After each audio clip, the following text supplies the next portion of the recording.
A lot has happened. I know. A lot has Worlds happened. have changed since we were last in the same room. For sure. You know, the person that I am today, I don't feel rushed. I just feel so peaceful. Just the journey has allowed me to look at the lens of my life through more of what is God's vision for why I've been given the gifts that I've been given and how am I intended to use them. I think you're afraid of losing it all until you go through the experience of almost losing it all, and then you're not afraid anymore. I know that one deeply. Everything was stripped away. I wasn't scared anymore. I'm just gonna be like 100% me. Well, I love to lead. I love people and I love building teams. But the first one I will say is prepare to have your heart broken a lot, over and over and over again, because you will pour your heart and your soul and you will give the best of yourself to people that will turn around and they won't just stab you in the back. I gave my heart, I gave my soul, I spent my time, I spent my money, I gave my everything. I showed up for this person. I was invested, I was committed. Like, I thought this was gonna be someone that I was gonna work with for another 15, 20 years. You know, people will hate you for decisions that you made that they don't understand and they never will, and you can't explain yourself. And you have to decide, who do you want to be? What are you building? What are you creating? And if you try to be the leader that never pisses anyone off, you will fail. This is the stuff no one talks about. Kelly, it is so amazing to be sitting on the couch. I'm so happy we're With you. finally in the same room together Oh my after gosh. all these I years. know. How We're long has it reunited been? again. It's like, it must be 4 years at least.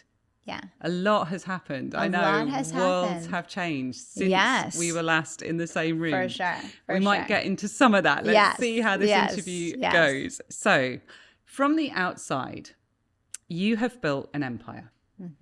CEO of 6 companies, working towards a $100 million portfolio, 11 times best-selling author, top 5 podcast host, and the recipient of awards like Inc.'s Best in Business and Titan's CEO of the Year. But just for a moment, let's strip away all the achievements and go behind the curtain. Who is Kelly Roach today, and how is she different from 5 years ago? Oh, wow. Yeah, I think the Kelly Roach of today is more than anything, person of faith, person of God. Trying to share that message and bring entrepreneurs back to center on that. Homeschool mom, probably the best decision of my life. I used to say the best decision of my life was marrying Billy, and it still is, but now we got to make this decision together. Right? Wow. So it's different when it's a one-sided decision, which he still is my best singular decision. But making this decision together to homeschool Madison is really about legacy, and it's about putting, you know, what's first, which is faith and family. So I think, you know, the person that I am today, I don't feel rushed. Wow. Can you say that again? Right? Just for everybody listening. I don't feel rushed. Wow. I just feel so peaceful. And I think that just the journey has allowed me to look at the lens of my life through more of what is God's vision for why I've been given the gifts that I've been given and how am I intended to use them versus what do I need to go out and achieve. And I still am an elite athlete when it comes to business, and I love business building and I love creating and serving and all of those things. But I think I now have an understanding that I didn't have 5 years ago, because you said, how is it different? Yeah. My understanding of myself and my life today is radically different than it was 5 years ago. Because 5 years ago, if you asked me, I would just say, well, my purpose is to help people build successful businesses. Wow. God gave me the skill gift of, being talented at teaching business. And this is what I'm meant to do with my life. And to me, it was very clear and singularly focused in that way. Yes. And so everything that I did was really focused around how do I build the biggest, best, most successful business possible to help the most amount of people. And it's not that there's anything wrong with that. Sure. I think that I just didn't have a full understanding of really what my calling was, because I think my posture and my disposition 5 years ago was very different.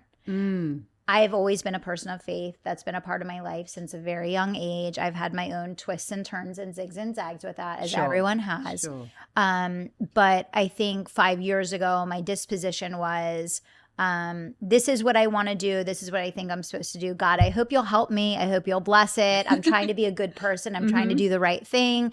But my disposition was very much like, I'm going to make the choice and ask for blessing afterwards. Okay. Whereas my disposition in my life today is very much like, my faith is the first priority in everything. And the purpose of my life ultimately is calling people back to God, back to Jesus, finding their faith again.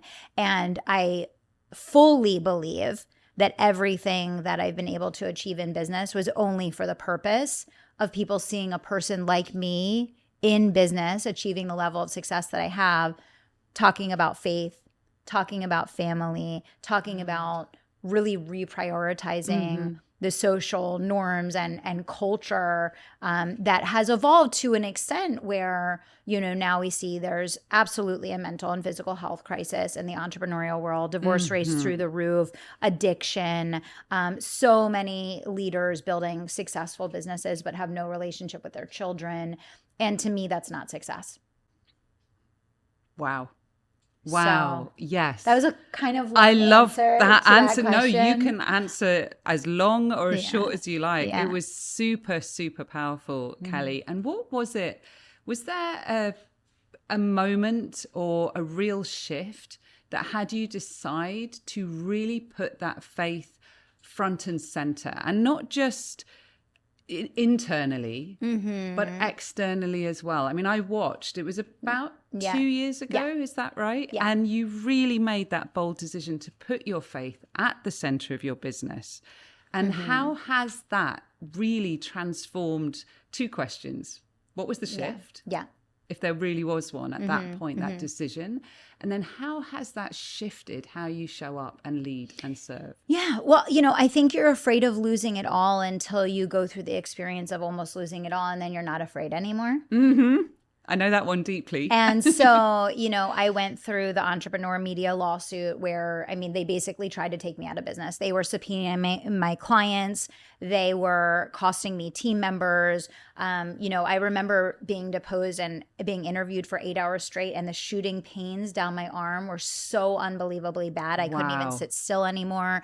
I was, I mean, dark circles around my eyes, losing my hair, praying every day just not to have a heart attack. Like it was that intense. Kelly, and no one knew because I couldn't talk about it. Wow. And this was over the use of the word entrepreneur because I was using the word entrepreneur. My brand was unstoppable. And it was unstoppable entrepreneur to describe who it was for. Really, my brand was always unstoppable, but entrepreneur was describing what it was for. So it was all over the use of the word entrepreneur. That went on for, gosh, I think over 2 years. Wow. And at that same time, though, we were having explosive growth in the business, and in a really short time onboarded hundreds and hundreds of clients, and I had a lot of team members, and we were growing really quickly, and there was a lot of things going on, and there was a lot of people in my life that in that moment, which was the first time in my life that I actually needed help from other people, because I'm like, the word Kelly means warrior woman. Does it really? Yeah, like actually. My gosh. I don't like to ask for help a lot. I'm very much a self-driven, figure it out, get it done kind of person. And it was the first time in my life where I was compromised. And I was compromised because I was going through this huge lawsuit. So at that time, my top 2 leaders quit and left my company and completely lit the match and watched it burn. Both of my business partners, who I had essentially sent all the business to these companies. I was a silent partner in 2 companies.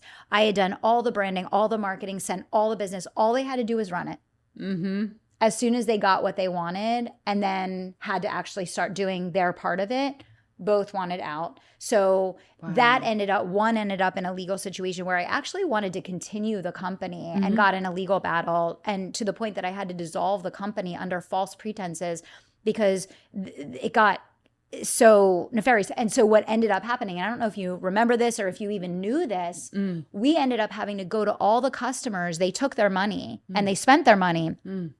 me and my team had to go to all the customers and say, we will serve you for free.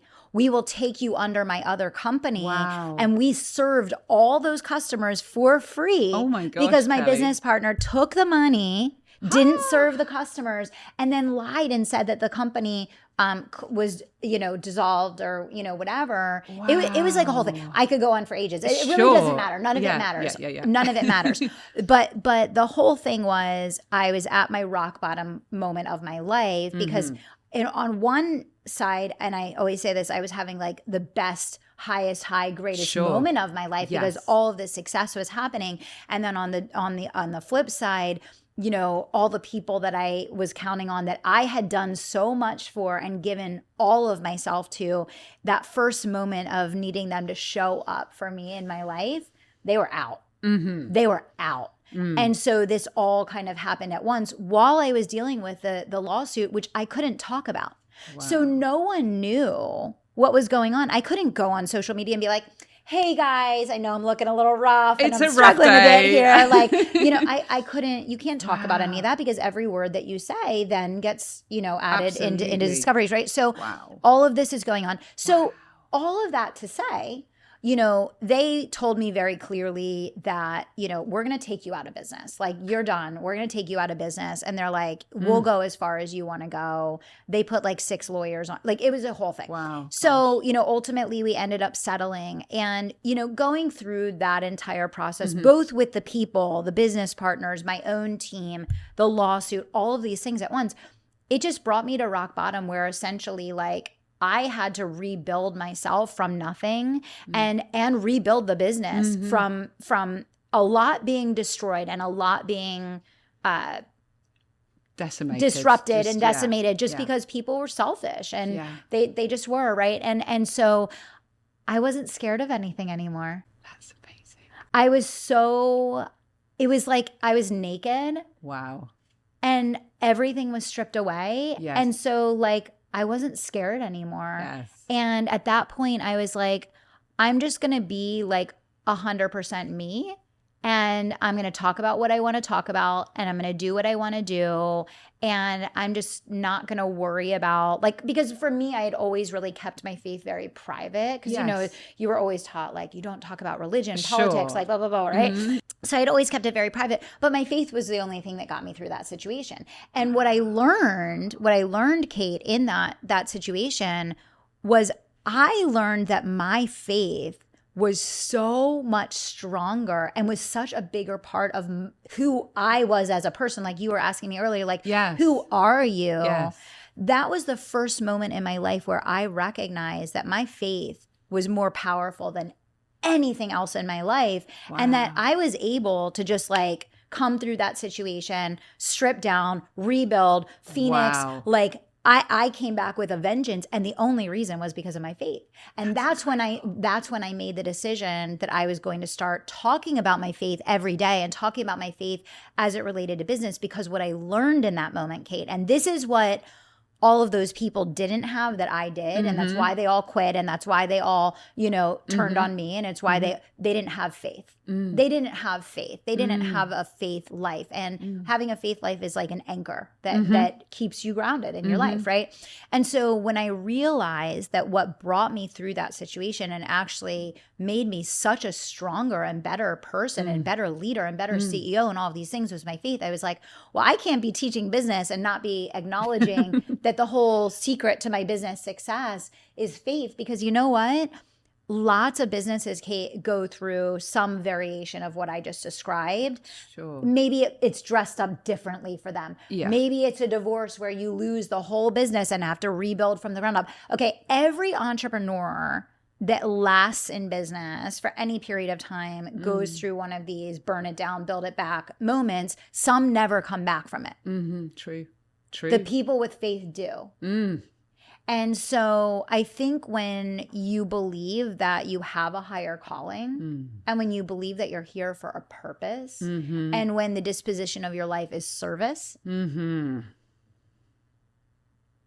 miracles and magic happen, They right? do. They and do. so that was the moment for me where everything changed, because I realized that it was my faith that carried me through that situation. It wasn't my work ethic, although I think I have extraordinary work. I know I have extraordinary work ethic. Absolutely. It wasn't my work ethic, because there was nothing I could do to outwork that situation. It was the first time in my life, really, to be honest. There was nothing I could do to outwork that situation. Whew. That's a hard place to get to. That is a hard hard place. And especially for someone like me, that my whole life, my disposition was whatever happened, I would just do the work. That was my answer to everything. It was you can't outwork it. Was like, and I couldn't outwork it. So I was like, okay, the only thing that got me through this was my faith. So obviously this now needs to be the thing. Yes. Like, not business with a side of faith, faith with a side of business. Okay, beautiful. There are so many places I want to dive in. It totally, 100% makes sense. Yes. And there's so many threads there that we're going to pick up in this interview. Yeah. And I want to really stay on this conversation around faith right now. You've openly talked, and you openly talk about trusting God to guide your business. So what does that look like day to day? To work with God as your guide, I'm putting these words in, and your business partner. And especially when things feel uncertain or high stakes, because you're absolutely right, Kelly, when you said every business will hit a place. And yes, it might be dressed up differently, and it might be rumblings, or it might be little things, or it might be massive tidal waves that are just going to wipe everything you knew out from underneath you.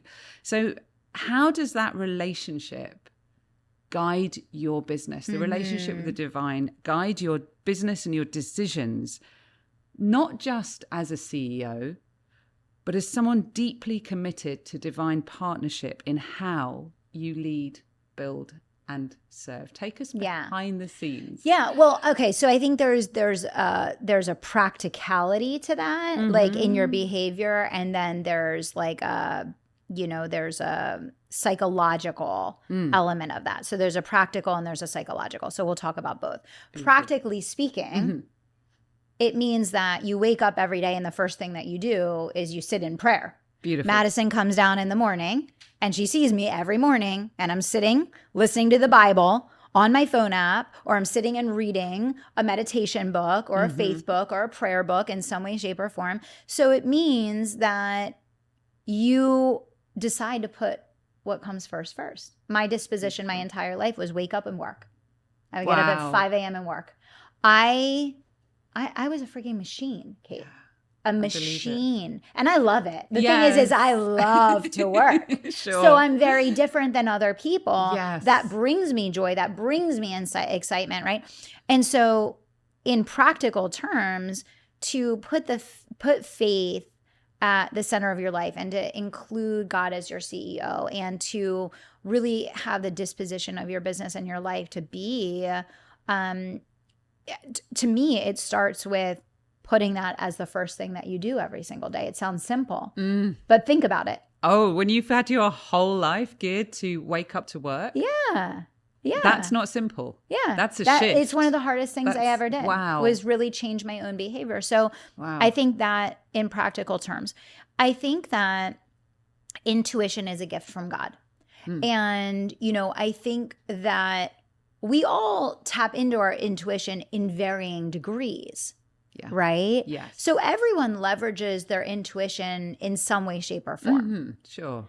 But I think that when your disposition changes to prioritizing fulfilling on the plan that God has for your life versus fulfilling on the plan that you made up for your life, I think your intuition speaks much more loudly and clearly. Yeah. And if you are open to it and you are seeking it and you're searching for it, it's easy to hear it. Yes. And I think that, I love Discerning the Voice of God, Priscilla Shearer, that, I've read that book multiple times. I'm rereading it now. And the whole thing is about like the posture and the disposition of obedience. And I think that we think of obedience as like a bad thing. Like we feel restricted. We feel like we're being held back. We're feeling like we don't get to use our free will. We're like, I want to create. I want to own my life, right? I love to create and I love owning my life. Also, and every good thing that we have in our lives comes from God. Our health, right? Our capability to speak, to teach, to serve. Those are all gifts given to us with intent. And discerning what that intent is comes with your personal evolution. Like I said, my discernment of that intent for many years, Kate, was God made me great at business. My purpose is to help people build businesses. And I still love helping people build businesses. And I'll probably be 80 years old and I'll be helping people build businesses. But it doesn't start and end there. Right. Why were you given the gifts that you were given, and how are they to be used to ultimately fulfill and point people back to God and glorify? If you look at our culture, if you look at the destruction of our culture, if you look at the violence, the mental health issues, the crime, all of those things, you could look at a chart of religion and theology, and I don't care what your perspective is on spirituality or how you want to name it or whatever, okay? If you look at that at a time where it was the centerpiece of culture, yes, and you look at the functioning of our society, and you looked at a chart of that being removed from culture, you would see a line like that. And for those of you who are not watching and you're listening to this on audio, you're showing a line, a real decline, like a slope going It's down. obvious to all of us. I mean, it's obvious to all of us. There's a huge reason why I wanted to homeschool Madison, because I wanted to be able to teach her to put God first in her life and to have a faith life that will guide her through whatever is going to come her way. Because as parents, what is the number one thing that we can do? Equip our children to go deal with what they're going to have to deal with. We can't prevent them from dealing with what's going to come at them in life. We can prepare them, though. Yes. And many parents wish they could prevent that, but it's just you can't. But you can prepare them. Yes. You can equip them. Beautiful. Right? Yeah. Yes. Powerful. So practically speaking, it's taking time to put faith at the top of your life. And I recently recorded a podcast on this, actually. And I said, I was talking about the 5 ways that bringing faith into my business has made me a better CEO, has made me a better leader, has given me more peace, better discernment, more grounding, my capacity. Yeah. People are always saying, like, how are you homeschooling and running 6 companies and doing this and doing this? Prayer and faith expands your capacity. It's almost like everything is lighter. I can feel that as you're speaking it. Literally sitting on this couch with you right now, Kelly, I literally feel that. And I'm remembering back to what you said right at the beginning of this conversation. I don't feel rushed. I don't feel rushed. And I can literally sitting here with you right now. I'm having that experience talking to you. We're in a room right now. We've made a makeshift podcast studio, literally in a room at a hotel. There's a million things. You're starting to run an event tonight that I'm going to be at for the next 3 days. That is not most, I will say, entrepreneurs experience. I know there are people listening to this right now that's like, I don't feel rushed. Lands like, wow, what would that be like? Right? Yeah. And that comes from faith. Beautiful. Amazing. It comes from faith. It comes from knowing that you're right where you're meant to be. Like, I'm right where I'm meant to be right now. And I'm only here. I'm only here with you. So powerful. It really doesn't matter what's happening after this, what happened before this. I'm right here. And I feel like that's something I struggled with my whole life, Kate. Being present. Being present, right? Because I was always in a rush. I was always in a rush. I needed to get to the next level. I needed to get to the next revenue. I needed to get to the next client. I needed to get to the next team member. More. And I don't have lower goals, Kate. I have bigger goals. I have bigger goals You're today. running more. You've got I'm more running going more on. companies. I have more things happening. So I think that is the thing that scares people about making faith and putting God first in their life. That they feel that by slowing down to prioritize a different part of their mental, physical, spiritual, and emotional health, that they no longer will have the edge of like the go-getter or the achiever Hustle or and like the yes. hustle or whatever the case. And that's not true. It's just you walk differently. Wow. And every week, someone that interacts with me that's known me for like a long time, because I've been doing this for a long time. Yeah. I have clients that I've had for over 10 years. Wow. And not a week goes by that someone says to me like, you're so different. And it's not that I'm different. I'm still the same person. I'm just a calmer, more grounded, more centered version. And I think that's because I no longer have a silo where faith is over here and my business is over here. It's faith and business. Yes. And that's the difference. That's huge. Right? Again, I can feel that as we're speaking, Kelly. And I want to ask you, I'm going to ask you, and I didn't know I was going to ask this question, but literally sitting with you here now on this couch, as I said a few moments ago, I can feel this.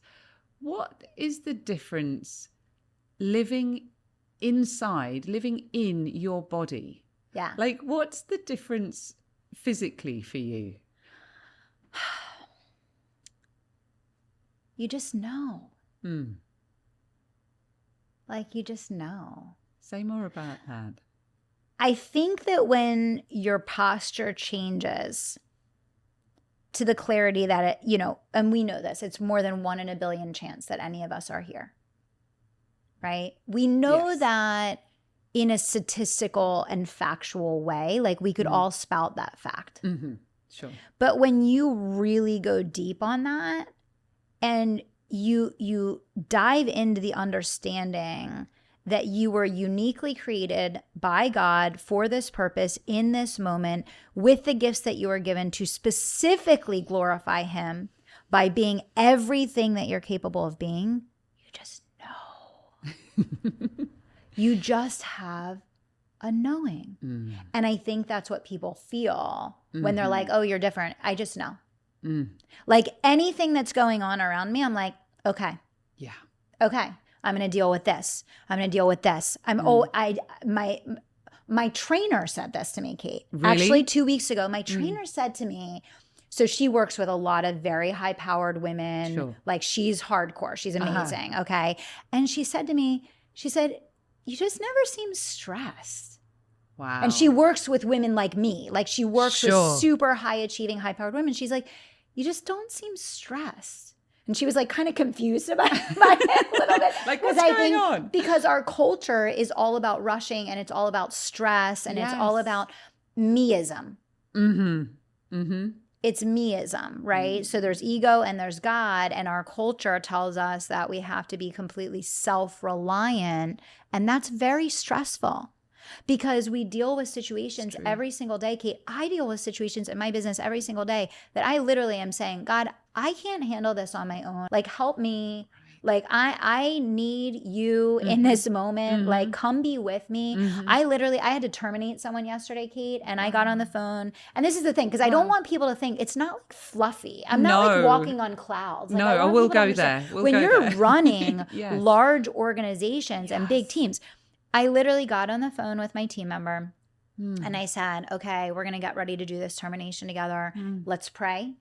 And we prayed together. I asked Holy Spirit to be with me, to guide me in the words, to be in the heart of this person, to know that this is the right and best thing for them and for us. Sure. And the conversation went beautifully. And, you never know. I've had people flip out and go crazy. I've had people be like, okay, like you just don't know on the spectrum. So I guess the clarity that I want to give people listening is that you don't have any less stress or less on your plate because you have faith. Faith is not a shield where you get to go high and you're like, oh, but I'm a person of faith now, right? So I don't deal with those things that those people deal with over there. No, you deal with those things differently. You deal with those things differently. Okay, good. So let's go. Right. Thank you for that answer. And thank you for going there and really answering that. And I really can feel it, Kelly. And I can feel your trainer's amazement of what is going on here? Like, how come you're not, you don't seem stressed? So let's, you talked on one of your recent podcast episodes speaking about these things still come to you. It's not that we've put a nice blanket over something. Yeah, it's not that we're sure. sitting in some kind of protection. So I'm going to quote something you said. You said, business is a blood sport. Yes. It's Yes, for ma'am. mentally tough people that are working towards something bigger than themselves. Yes. The moment it's transactional for you, your career is over. And that hit me because the pioneers, the industry disruptors, the ones truly leading from the edge, from the front, they are not just in it for a paycheck. They're in it because they are called to something bigger. And I love how you described this in that podcast episode as a vocation, not vanity. So let's go there. Yeah.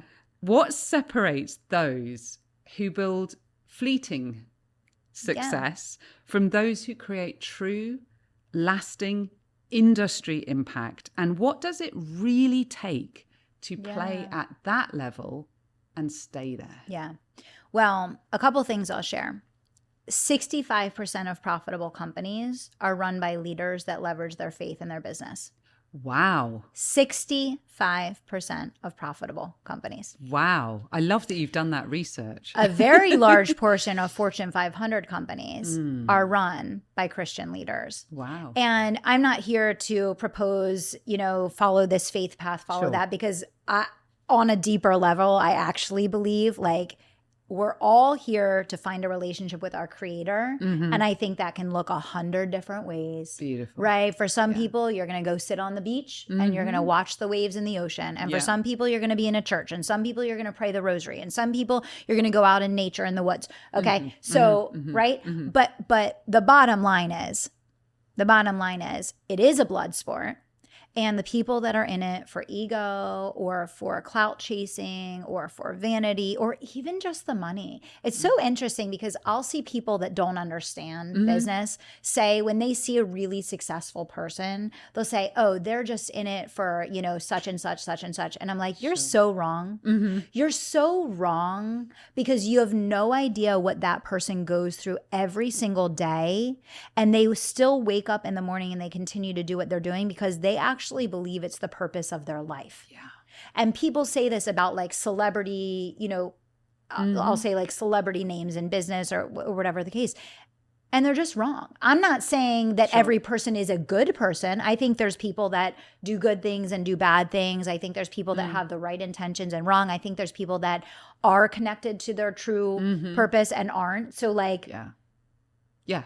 Let's lay that on the table. But when people say things like, oh, they're just in it for the money. Oh, they just this. No, false. Every day they're dealing with so much. I could insert every expletive that there is, that there's something much deeper that's driving them. And I think a lot of people, and you're going to be at my event the next couple of days. So you're going to hear a lot of what I'm teaching and what I'm talking about. 2010 to 2020 was a period of explosive cash injections into the market, economic shifts that caused a firestorm of opportunity and privilege and entitlement and, great growth and all the things that come with that. And a lot of people got into business during that time and hadn't seen what it was like before that time. Right. And now they're seeing this market, which is actually more of just a real market. I mean, this isn't any harder than it was when I started in Fortune 500. I mean, certainly, it's a market where you actually have to care deeply and work hard. And those aren't bad How things. about that? Those aren't bad things. Right. So all of that to say, what you just read from the podcast that I just did, people need to realize that, you may have gotten away with surface level, stuff over the last couple of years, but it's not going to fly. It's not going to fly. And, I see it both with, because obviously I'm interacting with thousands of businesses on a weekly basis in our customer base alone, our market, our Facebook groups, our, communities, and my teams. And it's happening both internally and externally. So we're seeing the people that got away with a lot when it was really easy that are exiting. and exiting themselves for whatever reason, sometimes by our choosing and sometimes by theirs. Sure. And then we're seeing the exact same thing with the business space. 2024 was the highest business closure rate in about 10 years. Wow. Okay. Why? Why? Was it that people weren't buying or that businesses couldn't survive? No. It was because what it takes looks very different. And you have to be in it for something deeper, deeper than money, deeper than clout, deeper than vanity, deeper than I want to be popular, I want to be liked. There has to be something that anchors to your personal truth, I think, about why you're doing what you're doing. Yes. Right? Yes. I really, really hear that. And let's talk about that in terms of, I think that transition you're speaking about, that things have shifted, that tide has shifted. Yeah. I mean, it's said everywhere, isn't it? Trust is at an 100%. all-time low. And people see the success. So before, this period, a lot of success, obviously social media happened during that decade as well. Things really came up and people see the success, but they rarely see what it costs. Exactly. They rarely see what it costs. So what's one truth about leadership that people don't want to admit, but you've really lived firsthand, Kelly? Well, I love to lead and I love people, and you know that. And you're amazing at it. I love to lead, I love people, and I love building teams. And one of my biggest motivating factors in business is I love to mentor people. And that comes with a lot of heartbreak. Yeah. Wow. Because, and you said, what are some leadership truths, or what is a leadership truth? And I'll give you a couple. Sure. But the first one I will say is prepare to have your heart broken a lot. Wow. Over and over and over again, because you will pour your heart and your soul, and you will give the best of yourself to people that will turn around, and they won't just stab you in the back. It's not just stabbing you in the back. They'll do it right to your face. They'll front stab you. And they'll do it loudly, right? And they'll do it proudly. Yes. And I just had this happen a week ago. Wow. With someone that I gave my heart, I gave my soul, I spent my time, I spent my money, I gave my everything. I showed up for this person. I was invested. I was committed. I thought this was going to be someone that I was going to work with for another 15, 20 years, Kate. Wow. That's what that was. But that's not new. And this is what I mean about leadership. Wow. You will have your heart broken over and over and over again. People think that as leaders, if we do a good job and if we invest in people, if we treat them well, we pay them well, we serve them well, we give to them, that means we will get loyalty in return. You will not.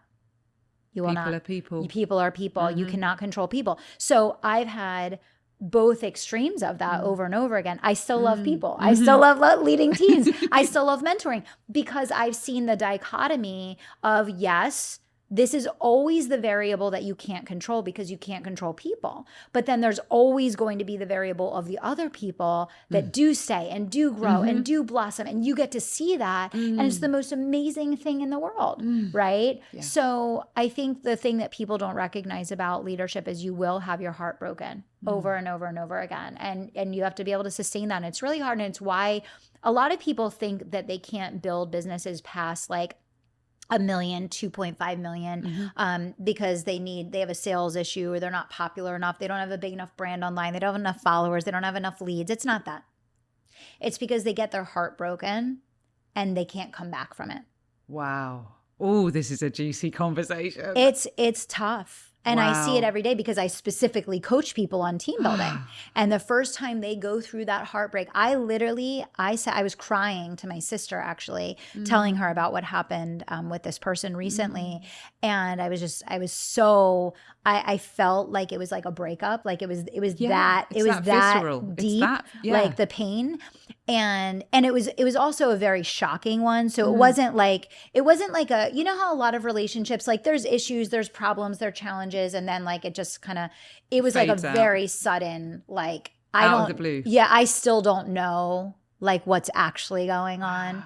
But this happens, and it's happened over and over. Yeah. So one, you will get your heart broken, and you have to be prepared to sustain that because you can't control people. And if you write off all people because you have a bad experience with a person, which this is why businesses don't make it to 2.5, 5 million, 7 million, because it all hinges on people at that point.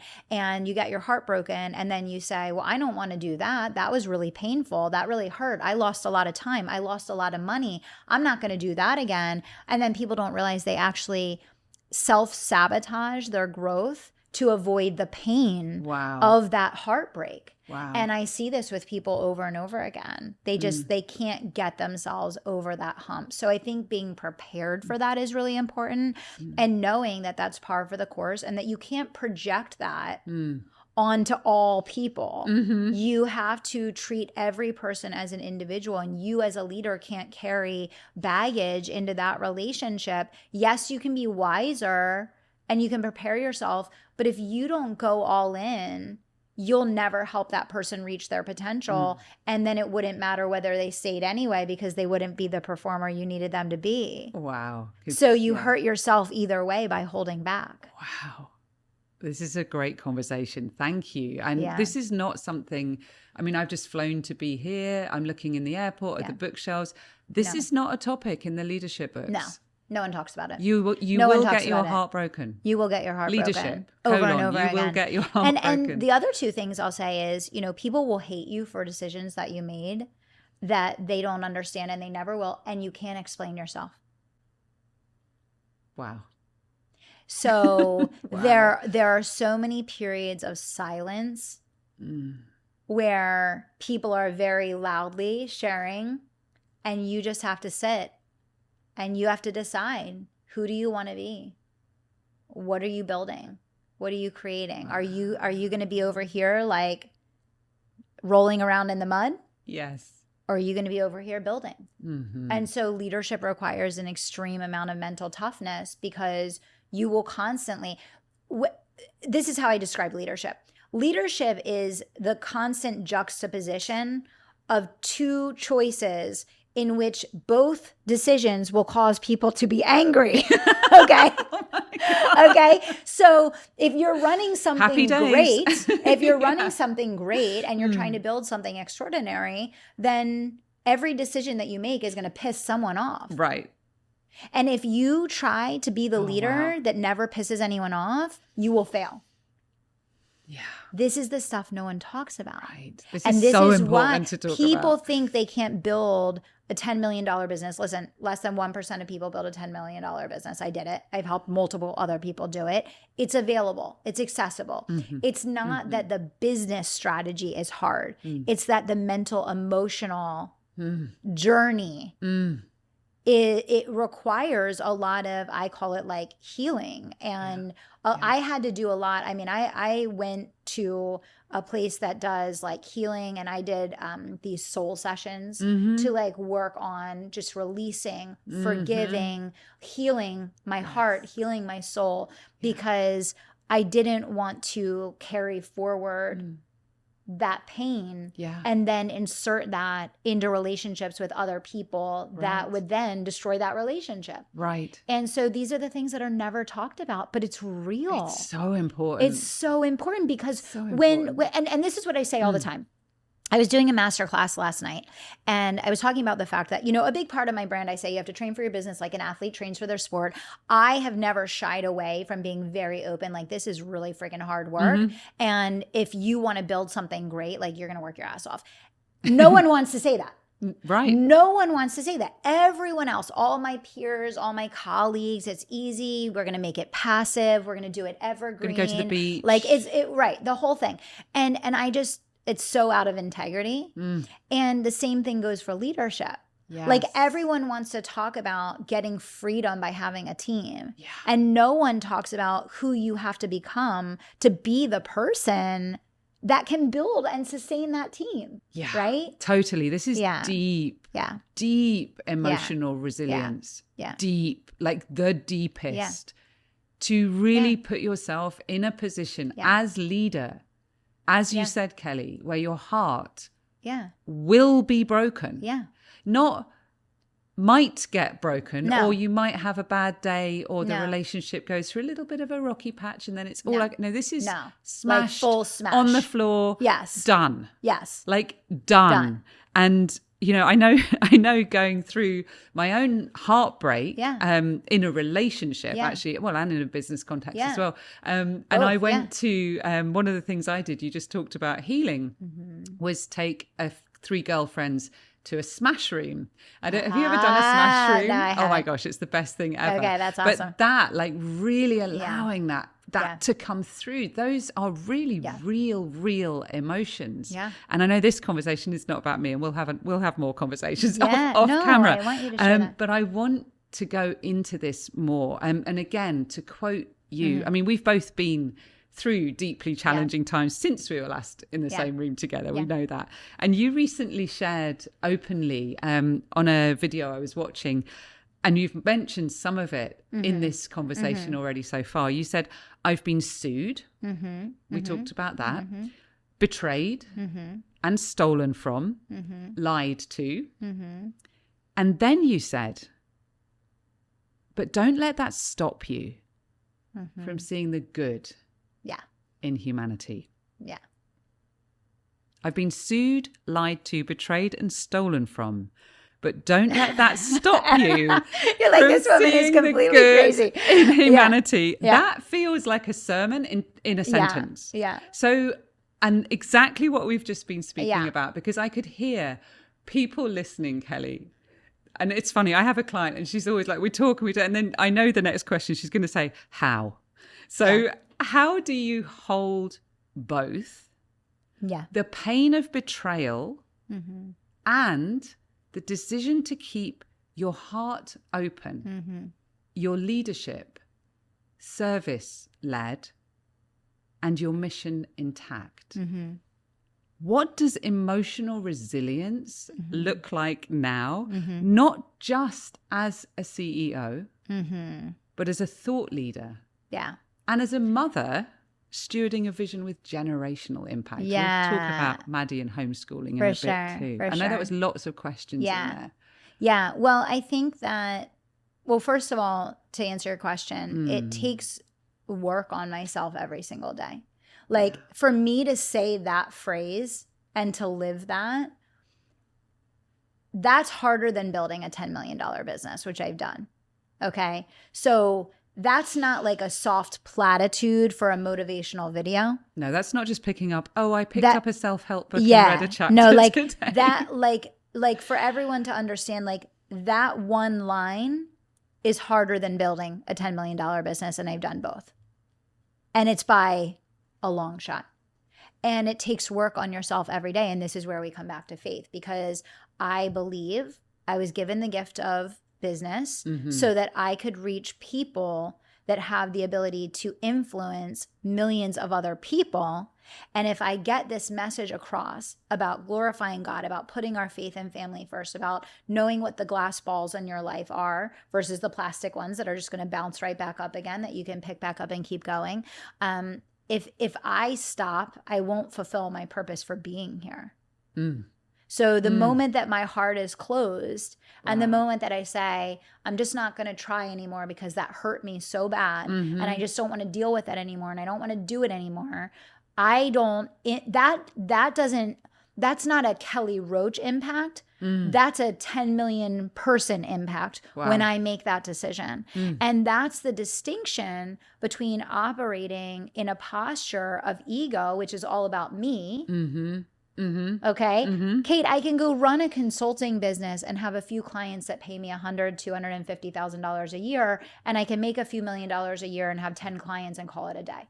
Sure. I know that. Sure. Yeah. I know that. Yeah. But would that fulfill my purpose? No. Because the ripple effect has to be passed through thousands of leaders that then will impact thousands of leaders that will impact thousands of leaders. Yes. And so it's the difference between being in the energy of ego versus the energy of God. Ego is all about me. The energy of God is, why was I given the gifts, the purpose, the opportunity, the privilege, even the challenges, right? So for example, that situation that just happened that I just talked to you about then led to us having this conversation right now, which then will lead to how many thousands of people ultimately watching this podcast over a 10-year period that then are better equipped to be able to keep going when these exact things happen to them. Yes. If that situation hadn't just happened and we didn't have that situation, every challenge, every hardship, every heartbreak, every breakdown, it always serves a purpose because God is here to guide us, to provide for us, to grow us, not to harm us, to prosper us, right? We know that's in the word, right? And so you have to have that posture in your life. And if you have that posture in your life, then you recognize that, okay, that didn't go how I hoped, wished, prayed, and worked. But there has to be a bigger plan. There has to be something I didn't see. There has to be a purpose that I didn't recognize. There has to be a reason that I never would have come up with on my own.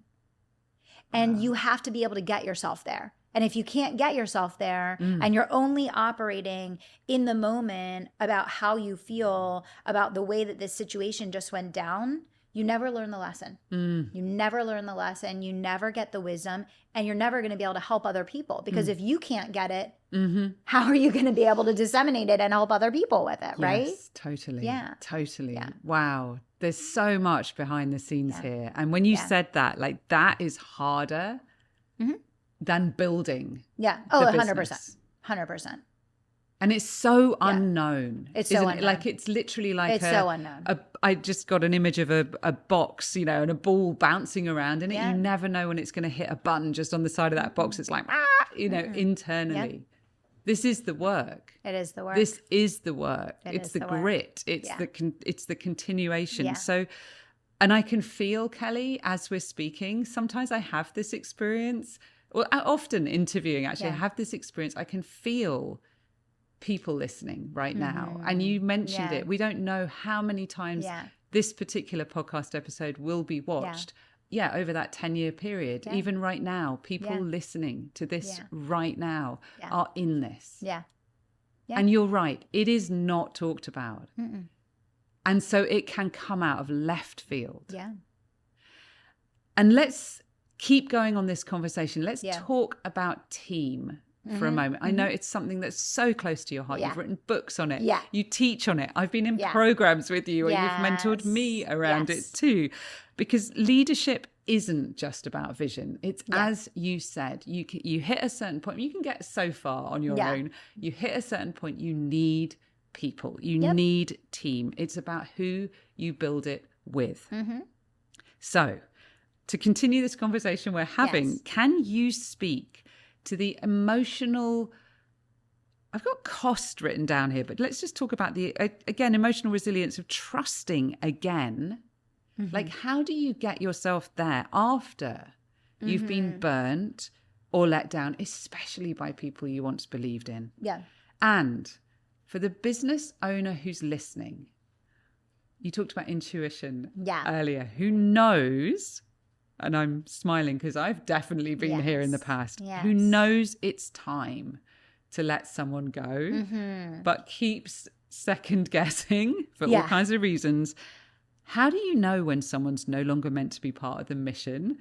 And how do you make that decision with clarity and integrity? Well, we always know. We always know, you know, like if you're even questioning whether or not someone is meant to be a part of the mission, you already know, right? So if you are having any question, you already know. And I think the biggest challenge for business leaders is, you know, the courage to have the conversations, just like I just explained I had to have yesterday, right? I had to make a termination yesterday. That comes with the territory. But on the flip side, I also get to be the people. I did 4 major promotions at the end of the year last year. I got to give out extra bonuses last week to people that are performing. So that's the thing. We didn't get to talk about the joys of, like, after all those things that we just talked about for all this time, why do you still love building teams? Why do you still love leading people? Because you also get to be the facilitator of helping people grow into what God would have for them. Beautiful. Beautiful. And so that is an extremely joyful process. And you can't you can't go through that process assuming that all of your work will ultimately come back to you in a direct way. And what I mean by that is, when you take the stance of wanting to be a change maker, a visionary, a leader, someone that's going to build a following of substance to create meaningful change in the world, you will mentor a lot of people. You will help a lot of clients make their dreams come true. There are going to be people that acknowledge you and honor you and thank you and celebrate you. And there will be people that do the exact opposite. You can't be doing it for the applause, for the thank yous, for the ego of, oh, Kelly, you're so wonderful. You helped me do this. Because most people are never going to acknowledge what you did for them. So again, it goes back to purpose. There's people that you'll mentor that you came into their life. God had a purpose for you coming into their life for something that they're going to go do that has nothing to do with you. Wow. And so this is why in the podcast, you read that phrase that I said in the podcast about the moment that it becomes transactional for you, your career is over. And that's exactly what I mean. You can't invest in people strictly for what you're going to get from them. Right. Absolutely. Right. And so you go through these situations over and over again where you get really hurt by people and you go through this like devastation and these really painful things. And there's a huge distinction between, gaining wisdom in how you are going to organize yourself and organize situations going forward, which I think is very important to do with every situation that you face, versus closing your heart and letting that then stand in the way of you fulfilling on your highest potential. And those are two really different things. Wow. So it's the ability to remove the emotion from it. I always say, like, feel what you feel. When I go through these situations, I allow myself to feel the pain, the heartache, the heartbreak for like a minute. Right. And then I'm like, all right, put your big girl panties on. Like, let's freaking go. Because there's other people sitting on your team right now that are doing the right thing, that are showing up, that are doing the work. You need to show up and lead. Wow. Like you need to show up for them because it's kind of like what happens in school and it's what happens in families with a lot of kids where the kids that are actually the troublemakers that are underperforming get all the attention. Right. And then the kids that are doing the right thing, that are trying their hardest, that are doing their best get the least attention. That's so true. That's what happens in the majority of companies. And it's because leaders don't have the courage to terminate people that need to be terminated. And so what happens is good performers then leave because they didn't get the mentorship, the attention, the focus, the energy because you were so distracted by what you were pissed off by or frustrated by or hurt by or dealing with on the other side. Does that make sense? Absolutely makes sense. And I love two things there. You shared earlier, you were on the phone to your sister and you were crying. And so that piece you said, and I know you just said for a minute, I'm guessing that conversation was a bit longer than a minute, maybe, but allowing yourself in that safe space to have those relationships where it's okay to grieve, show, to move through, or going to a smash room, like move through the rage, those emotions, emotions, energy in motion, allowing it to actually move through. And then the second thing you just said about the classroom, my mom was a nursery school teacher. So in England, it's the 3 and 4 year olds before primary school starts. And I remember once a few years ago, back when she was teaching, I went to her classroom to visit. And it was empty. There weren't any children there at the time. And I looked around. It was a class of 32 children, 3 and 4 year olds. She was the only teacher in the classroom. And I said, Mom, like there were areas, there was reading area, there was a cooking area. There was like, I said, how on earth do you keep your eye on 32 3 and 4 year olds? And her answer, Kelly, exactly what you just said. She said, you don't. And she said, it's sad. But the ones that make the most noise and are the most disruptive, it's where your attention goes. And the bright ones, the intelligent ones, the ones that are sitting there quietly getting on, they don't get that attention. So 100%. Thank you for that analogy. It just flashed that back into my head. And talking about schooling, and as we come towards the end of this interview, but we're not quite at the end yet. But let's talk about, you've made the decision, you mentioned it earlier, to homeschool your amazing daughter, Madison. Yes. Maddie. And what people can't see right now is Maddie's actually here. Yes. So hi, Maddie. Yes. Behind the cameras.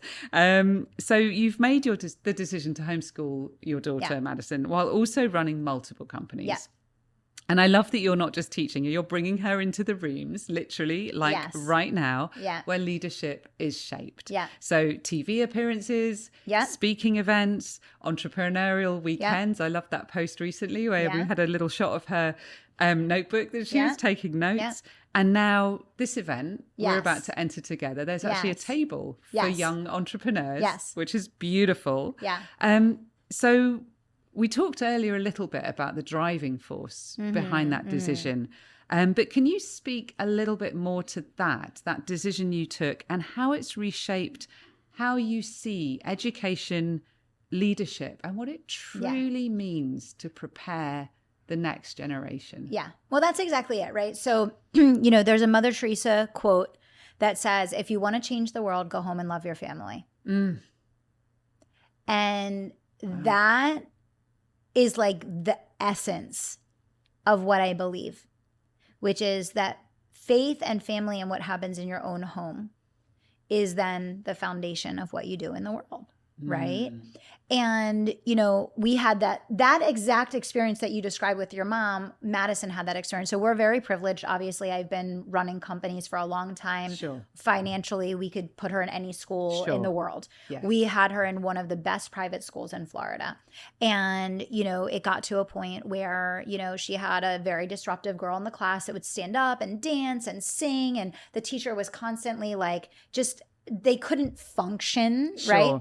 And that was just one of many, many things. But, there's a couple elements of this. Number one, she wasn't learning anything that was going to equip her for life. Right. The school system does not teach anything that it will equip kids for life. Period. Number two, I wanted the context of her faith life to be taught in a very holistic and healthy way. I have been exposed to faith from a radical perspective that's very unhealthy. I've seen that. And I've also seen what it can look like in a very wholesome and healthy way. Beautiful. And I think that, and I would put her in a Christian or Catholic school, but I wanted her introduction to faith to be done in a certain way, in a loving and joyful way, not in a fear-driven or it's a whole nother conversation for a whole nother day. It's another podcast. Sure. I wanted to be the one that set that tone and that foundation in her life at this age, where she is at the age where she can really, truly grasp what being a faith-driven person looks like, how to put God first in your life, how to equip her with that anchoring and centering. So that was a huge piece for me. And the third element is, I think, just from an authenticity and integrity standpoint, being a person that people spend millions of dollars to learn personal growth, business, and be mentored by, it felt very incongruent to me to spend my life serving other people and not teaching my own daughter. That makes such sense. Like, I just got to a point where I was like, this doesn't add up for me. Wow. Like, my most important student is my daughter. Oh my gosh. That's my legacy. Wow. My legacy is right now. Wow. Right? Yes. So those three things were huge for me. Is, I saw Madison's potential. I know, and everybody feels this way about their children. Sure. But I know she was given certain gifts for a reason and a purpose. Yes. I know God's vision for her is big. And my number one job is to give her a disposition in life, work ethic, mindset, skill set, approach to the world that equips her to go out and to become everything she can possibly be. And so, Billy does all the traditional subjects, very, very thankful and grateful. What he does is probably a lot harder than what I do, because I get to teach what I love. I teach her business, marketing, investing, speaking, communications, all of the things that you don't learn in school. Wow. Everything Madison and I do are things she could not get in school. Oh my! So Billy's doing like the math, Billy and does the English, and the history. Yes, yes. Okay. I give him a lot of credit. He's amazing, and I'm so blessed that we could do that in that way. But to your point, a lot of it is real world. That's why I want her here listening to this conversation today. That's why she comes to my events. Someone booked me to speak the other day and I said, yes, and my daughter needs to be there. Beautiful. You know, when people are booking me for events, they invited, Aspire Tour invited me, they gave me VIP tickets. I said, yes, and if my daughter can be there with me. Yes. Right? So everything we do is an opportunity to help the next generation learn. And whether it's your children or you don't even have children, you can have an entrepreneur table at your event. You can have scholarships where you invite young people to come in and be exposed to your work that you're doing. There's a million different ways that we as leaders can help the next generation to be exposed to these things that they're not learning in school, that are actually the real things that are going to make all the difference. Yes, right? That's so powerful, Kelly. And I'm taken right back to the very beginning of this conversation. Faith and family. Yeah. That's it. Faith and family. Yeah. And what's really beautiful, knowing you, feeling the shift over the 5 years. I mean, really, it's such a beautiful, magical moment that we haven't actually been in the same room for the past, whatever it is, 4 or 5 years. Yes. Because I can feel the shift. I literally can feel the shift. And both of those things, faith and family, traditionally, as you talked about in the beginning of this conversation, I do those at home, but I do not bring those into the business arena. Again, we talked in this conversation, you don't go into, I don't know, airport bookshops or any bookshop and see literally bookshelf titles with how to bring your daughter to how old is Madison now? 11. How to bring your 11-year-old to your next speaking event. When you're being booked, make sure you have provision for your 11-year-old to be there too. These are not conversations that are out there. I have a feeling they're going to be out there more. They're going to be out there Kelly more. Roach, you are leading the way in this out loud and proudly. Really, really proudly. So I have 2 more questions for you. And one question, at the end question, is going to be a question I ask absolutely everybody who comes on this podcast, on this show. But before I ask you that question, if there was just one thing you could leave those listening to this podcast with, and please feel free, speak directly to the camera. I know you've got a camera there in front of you. So speaking directly to those who know deep inside they have a legacy and a purpose to fulfill, what words would you share with them as a closing message? I would say start putting God first in your life and you'll know exactly what to do. You'll know exactly what to do. Thank you. Yeah. And so for our final question, this is a question that I ask every single person who comes and sits and has this conversation, a conversation with me. And you're very welcome. If you'd like to close your eyes while I ask it, you're welcome to. If you want me to repeat it, I will repeat it. Just you let me know what you need or would like. So, Kelly Roach, when everything else falls away,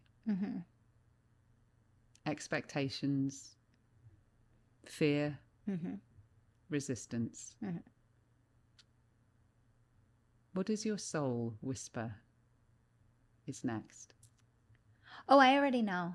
I figured you might. I'm very, very clear. So my end of my life, we're going to talk about this tomorrow, so pretend you didn't hear this. Okay. La, la, la, la. I already know that my end of my life, I'll be 80 years old. I will be on a stage speaking in a stadium and leading people back to Jesus. And I already know that that is the end of my life. That is the culmination of all of my work, of my legacy, of my contribution, of everything. And so everything that happens between now and then, there is no rush. Wow. Because I'm just on purpose. And when you're on purpose, you don't need to rush. You just need to let it unfold. That is one of the best closing quotes I have ever heard. I'm literally, as you're speaking it, I can see that written. Yeah. completely. Thank you. You're welcome. And thank you so much for being here. Yes. For opening your heart, which quite frankly was already open. Yeah. And you tenaciously, faith-led, have kept it open. Oh, thank you. Through things that I think some people listening will be going through really tough times, but also that some people can barely imagine not only surviving, but coming out at the other side stronger, more resilient, more purpose-led, and clearer on what you're truly here to do in the world. It's been an honor and a pleasure to have this conversation. Thank you. It was so good. Thank you so much. Thanks for tuning in. I am so grateful we got to spend this time together. To instantly know about new episodes dropping, be sure to subscribe to The Kate Kenney Show, #Unfiltered on Apple Podcasts, Spotify, or wherever you listen. And if you enjoyed this episode, do please leave a review, especially if you listen on Apple Podcasts. This will help more people access what's shared here. If you really loved this episode, take a screenshot on your phone and share it on social media. Tag me at The Kate Kenney and I'll be sure to reshare your post. Remember, when you dare to go unfiltered, everything changes. Thanks again for listening. Keep shining that bright light of yours into the world, and I'll see you next time.